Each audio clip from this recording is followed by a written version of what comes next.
Greetings, you beautiful buggers, how the devil are we all doing? I'm the Nasty Go, and I take it that most of you have heard the news this week that legacy weapons are probably going to be, removed from the game. And let's face it, we'll be honest with ourselves, there's no weapons currently in-game that are going to be able to match the sheer destructive power of a decent legacy. However, there is still some non-legacy weapons that do pack a serious punch, and in this video we're going to be taking a look at one of them. Ladies and gentlemen, I present to you the Humble Railway Rifle. Now, the bog standard railway rifle isn't what I consider a fantastic weapon. It's got quite a slow rate of fire and it doesn't have a very high ammo capacity, but it does dish out a decent amount of damage if you have a good build with it. However, if we wander over to a weapons bench and we put on this particular mod, the automatic piston receiver, well, things start to get just a little bit more spicy, especially when we run a commando build that's focused on VATS. Let me show you. What we've got here is a level 100 behemoth, and it's not the scariest enemy in the Fallout 76 universe, but it's a good test base. Now, as you can see, mon petit fleurs, this little choo-choo boy is making short work of the behemoth. Absolutely no trouble whatsoever. Beautiful.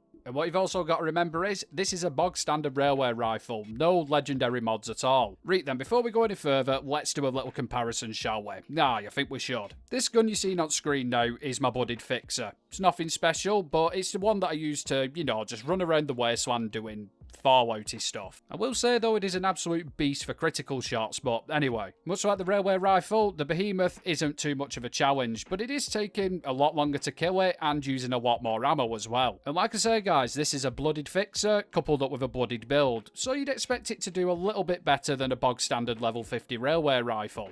But it doesn't. Now then, you may be thinking to yourself, well, that's all well and good, TNG, but the ammo capacity on a railway rifle is absolutely pants. And yes, I 110% agree with you. So this is why you've got to get yourself one of these bad boys. The quad effect on a railway rifle truly bloody well transforms it. I mean, yes, the 25% faster fire rate is nice, but we're looking at the quad as the main thing here. Honestly, this thing is really, really effective, and the best thing about it, it cost me 300 bloody caps. The weapon's cheap, the ammo's cheap, it does a decent amount of damage, what's not to love? Let's test it out on some creatures, shall we? First up, we'll take a trip back to our old friend the behemoth, and within literally a couple of seconds, the bloody thing's dead. No issues whatsoever. And yes, I am running a blooded build here, but just remember, this gun doesn't have a blooded effect on it. Now let's test it on something a little bit more heavily armoured. I think the Mywork Queen will do nicely. Now yes, she is only a level 60. I couldn't get a level 100 to spawn, but it is making short work of it, and trust me, it is effective on the level 100s as well. Simply, simply lovely.